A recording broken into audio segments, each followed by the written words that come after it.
ಓಂ ತತ್ಸತ್ಪರಬ್ರಹ್ಮಣೇ ನಮಃ. ಓಂ ಗುರುಭ್ಯೋ ನಮಃ. ಸರ್ವರಿಗೂ ಶರಣಾರ್ಥಿ. ತಾಯಿ ಆದಿಶಕ್ತಿ ಭವಾನಿ ತಮಗೂ ಹಾಗೂ ತಮ್ಮ ಕುಟುಂಬಕ್ಕೂ ಸುಖ ಸಮೃದ್ಧಿ ಶಾಂತಿ ಕೊಟ್ಟು ಕಾಪಾಡಲಿ ಅಂತ ಕೇಳ್ಕೊಳ್ತಾ ಇವತ್ತಿನ ರೀಡಿಂಗನ್ನು ನೋಡ್ಕೊಂಡು ಬರೋಣ. ಮೊದಲು ಚುಟುಕಾಗಿ ಹೇಳ್ತೇನೆ. ಏನಪ್ಪ ಅಂತಂದ್ರೆ, ಇಲ್ಲೇ ಎನರ್ಜಿ ಯಾವ ರೀತಿ ಐತಿ ಅಂತಂದ್ರೆ,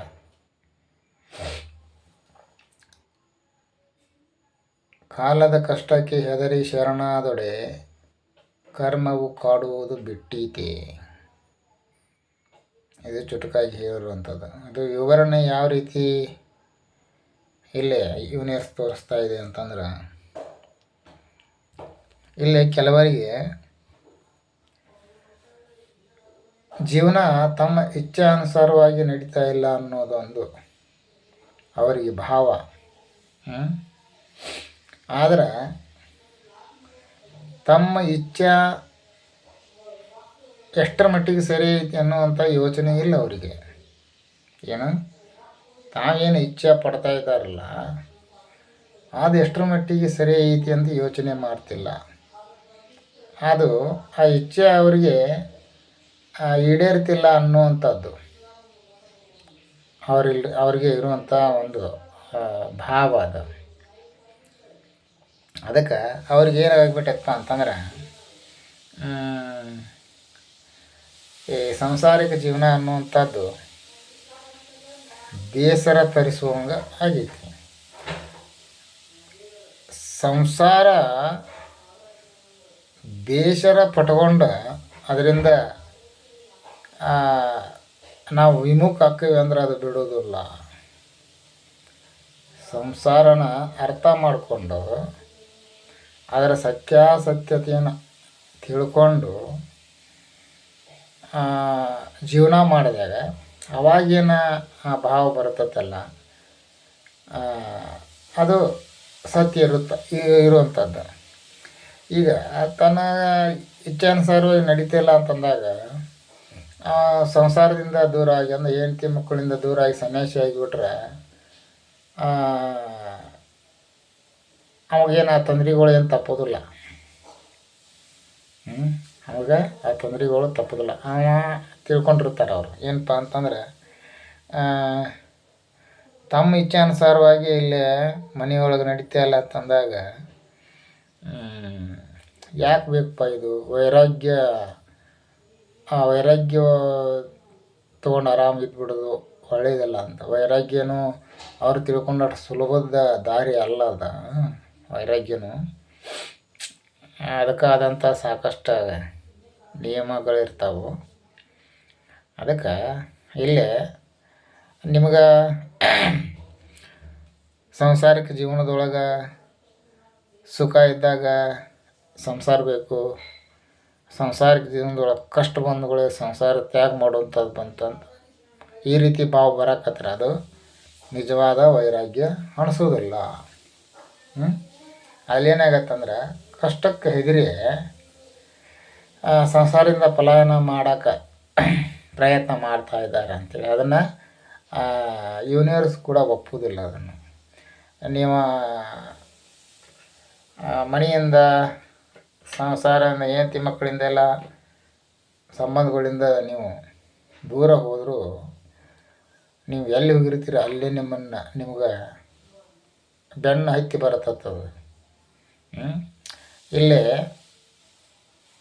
ಏನು ಬಂದಿರಿ, ನೀವು ಮಾಡ್ತಕ್ಕಂಥ ಕೆಲಸಗಳು ಏನದಾವು, ನಿಮಗೆ ಇರತಕ್ಕಂಥ ಜವಾಬ್ದಾರಿಗಳು ಏನದಾವು, ಅವನು ಸಂಪೂರ್ಣವಾಗಿ ನೀವು ಮಾಡಲೇಬೇಕಾ. ನಿಮ್ಮ ಕರ್ಮಾನುಸಾರವಾಗಿ ಅವನು ಏನು ಮಾಡ್ಬೇಕೈತಿ ಅವನ್ನೆಲ್ಲ ನೀವು ಮಾಡಲೇಬೇಕು. ಅದು ನಿಮ್ಮ ಜೊತೆ ಇದ್ದವರು ಅದನ್ನು ಒಪ್ಪದೇ ಇರಲಿ, ನಿಮ್ಮದೇ ಆದಂಥ ಜವಾಬ್ದಾರಿ ಐತಲ್ಲ ಅದನ್ನು ನೀವು ಕಂಪಲ್ಸರಿ ಮಾಡಬೇಕು. ಇದು ಯೂನಿವರ್ಸ್ ಹೇಳ್ತಾ ಇರುವಂಥದ್ದು. ಅದು ಬಿಟ್ಟರೆ ಬೇರೆ ಏನೂ ನಿಮ್ಗೆ ದಾರಿ ಇಲ್ಲ. ಮತ್ತು ಇದರಿಂದ ನೀವು ಪಲಾಯನ ಮಾಡ್ತೇನೆ ಅಂತಂದ್ರೂ ಸಹಿತ ಯೂನಿವರ್ಸ್ ಅದಕ್ಕೆ ಅವಕಾಶನ ಕೊಡೋದಿಲ್ಲ. ಮತ್ತು ನೀವು ಮರಳಿ ಎಲ್ಲಿ ಇರ್ತಿರಲ್ಲ ಅಲ್ಲಿಗೆ ಬರಬೇಕಾಗತ್ತೆ. ಆವಾಗ ನಿಮಗೆ ಮೊದಲು ಸಿಗುವಂಥ ಗೌರವ ಸಹಿತ ಅಲ್ಲೇ ಸಿಗುವುದಿಲ್ಲ. ಆ ರೀತಿ ಒಂದು ಯೋಚನೆ ಕೈ ಬಿಡುವಂಥದ್ದು ಒಳ್ಳೆಯದು. ಮತ್ತು ಇನ್ನೊಂದು ಏನಪ್ಪ ಅಂತಂದ್ರೆ, ನೀವು ನೋಡ್ಬೋದು ನಿಮ್ಗೆ ಇಚ್ಛಾನುಸಾರವಾಗಿ ಅಲ್ಲಿ ಕೆಲಸ ನಮ್ಗೆ ನನ್ನ ಇಚ್ಛೆ ಅನುಸಾರವಾಗಿ ಕೆಲಸ ಆಗ್ತಾಯಿಲ್ಲ ಅಂತಂದಾಗ ಮೊದಲು ನಿಮ್ಮ ಇಚ್ಛೆಗಳು ನೋಡ್ಕೊಳ್ರಿ. ನಿಮ್ಮ ಇಚ್ಛೆಗಳು ಎಷ್ಟು ಸ್ಪಷ್ಟವಾಗಿದಾವೆ, ಎಷ್ಟು ಒಳ್ಳೆಯವು ಅದಾವೆ. ನಿಮ್ಮ ಇಚ್ಛೆಗಳು ಒಳ್ಳೆಯವು ಇದ್ದರೂ ಕೂಡ ಅದು ಆಗ್ತಾಯಿಲ್ಲ ಅಂತಂದ್ರೆ ಅದಕ್ಕೆ ಸರಿಯಾದ ಸಮಯ ಇನ್ನೂ ಕೂಡಿ ಬಂದಿಲ್ಲ ಅನ್ನೋದನ್ನು ತಿಳ್ಕೊಳ್ಳುವಂಥದ್ದನ್ನು ಇರ್ತೈತಿ.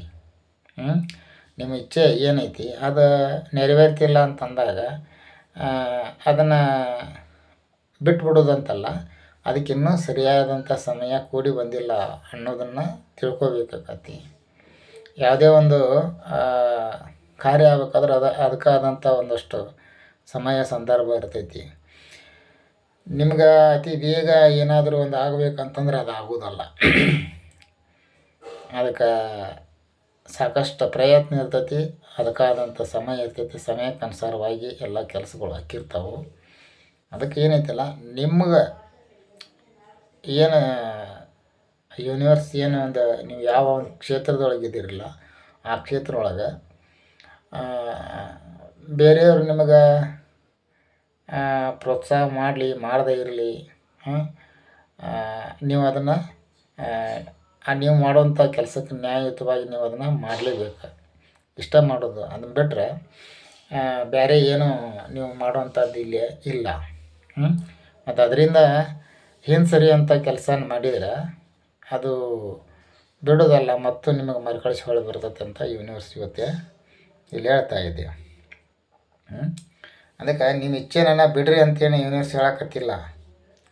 ಇಚ್ಛೆ ಇರಲಿ, ಆದ್ರೆ ಇಚ್ಛೆ ಎಷ್ಟರ ಮಟ್ಟಿಗೆ ಸರಿ ಐತಿ ಅನ್ನೋದನ್ನು ನೋಡ್ಕೊಳ್ರಿ. ನಮಗೇನೋ ಒಂದು ಇಚ್ಛೆ ಈಡೇರಲಿಲ್ಲ ಅಂತಂದ್ರೆ ಯಾವುದೋ ಆ ಇಚ್ಛೆಗೆ ಯಾರೋ ಒಬ್ರು ವಿರೋಧ ಮಾಡಕತ್ತಾರಂತ ಅಂಥೇಳಿ ನಮಗೆ ಭಾವ. ನಮ್ಮ ಇಚ್ಛೆಗೆ ಇನ್ನೊಬ್ರು ಯಾರೋ ವಿರೋಧ ಮಾಡಕತ್ತಾನ, ಅದಕ್ಕೆ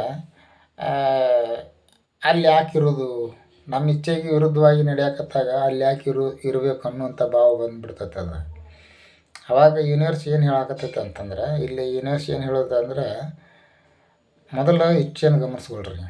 ಸರಿ, ಈಗ ಇಚ್ಛೆ ಇಲ್ಲ, ಎಲ್ಲ ನ್ಯಾಯಯುತವಾಗಿರುವಂಥ ಇಚ್ಛೆ ಐತಿ, ಅದು ಅದರಾಗ ಯಾವುದೇ ಒಂದು ದೋಷ ಇಲ್ಲ ಅಂತ ನಿಮಗೆ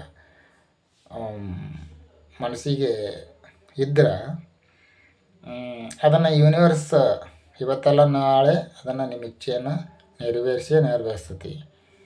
ಆದರೆ ಅದಕ್ಕೆ ಸ್ವಲ್ಪ ಸಮಯ ಬೇಕಾಗತ್ತೆ. ಆ ಇಚ್ಛೆ ಈಡೇರಲಿಲ್ಲಪ್ಪ ಅಂದ್ರೆ ಇನ್ನೂ ಅದಕ್ಕೆ ಸಮಯ ಬಂದಿಲ್ಲ ಅನ್ನುವಂಥದ್ದನ್ನು ತಿಳ್ಕೊಳ್ರಿ ಹೊರತು ಇಚ್ಛೆ ಈಡೇರ್ತಿಲ್ಲ ಅಂತೇಳಿ ತಿಳ್ಕೊಂಡು ಅದಕ್ಕೆ ಮತ್ತೊಂದು ಏನಾರು ಬೇರೆ ಇನ್ನೊಬ್ಬರು ಯಾರನ್ನೋ ಕಾರಣ ಕೊಟ್ಟು ಅಲ್ಲಿ ಜೀವನಕ್ಕೆ ತೊಂದರೆ ಮಾಡ್ಕೊಳ್ಳುವಂಥ ಕೆಲಸ ಮಾಡೋಕ್ಕೆ ಹೋಗ್ಬೇಡ್ರಿ ಅಂತ ಇವತ್ತು ಯೂನಿವರ್ಸ್ ಹೇಳ್ತಾ ಇದೆ. ಅದಕ್ಕೆ ಕಷ್ಟ ಬಂದಗಳೇ ಬಿಟ್ಟು ಓಡೋದು, ಸುಖ ಇದ್ದಾಗ ಜೀವನ ಮಾಡೋದು ಇದು ಅಲ್ಲ. ಕಷ್ಟ ಬರಲಿ ಸುಖ ಬರಲಿ ಎರಡನ್ನೂ ಬ್ಯಾಲೆನ್ಸ್ ಮಾಡ್ಕೊಂಡು ಜೀವನ ಮಾಡಿರಿ ಅಂತೇಳಿ ಇವತ್ತು ಯೂನಿವರ್ಸ್ ನಿಮ್ಗೆ ಈ ರೀತಿ ಸಂದೇಶನ ಕೊಡ್ತಾ ಇದೆ. ಸರಿ ಬಂಧುಗಳೇ,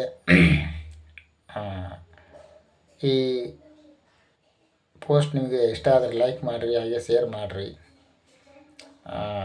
ಮತ್ತು ಯಾರೆಲ್ಲ ಇಲ್ಲಿವರೆಗೂ ಸಬ್ಸ್ಕ್ರೈಬ್ ಮಾಡಿದ್ದೀರಿ ಅವರಿಗೆ ಧನ್ಯವಾದಗಳು. ಯಾರೆಲ್ಲ ಇನ್ನೂ ಯಾರು ಮಾಡಿಲ್ಲ ಅವರು ಮಾಡಿರತ್ತ ನಾನು ಕೇಳ್ಕೊತೀನಿ. ಅದೇ ರೀತಿ ಇದು ಜನರಲ್ ರೀಡಿಂಗ್ ಆಗಿರೋದ್ರಿಂದ ಯಾರಿಗೆಲ್ಲ ಇದು ಅನ್ವಯಿಸ್ತೈತೆ ಅದು ತೊಗೊಳ್ರಿ, ಯಾರಿಗೆ ಅನ್ವಯಿಸ್ತಲ್ಲ ಅವರು ಬಿಟ್ಟು ಬಿಡ್ರಿ. ಮತ್ತು ಪರ್ಸ್ನಲ್ ರೀಡಿಂಗ್ ನಿಮ್ಗೆ ಏನಾದರೂ ಬೇಕಂದರೆ ಫೋನ್ ನಂಬರ್ ಕೊಟ್ಟಿರ್ತೀನಿ, ನೀವು ಕಾಲ್ ಕೂಡ ಮಾಡ್ಬೋದು. ಸರಿ, ಮತ್ತೆ ಇನ್ನೊಂದು ರೀಡಿಂಗ್ ಮುಖಾಂತರ ನಾನು ನಿಮ್ಮನ್ನು ನಾಳೆ ಭೇಟಿ ಆಗ್ತೀನಿ. ಅಲ್ಲಿವರೆಗೂ ಧನ್ಯವಾದಗಳು.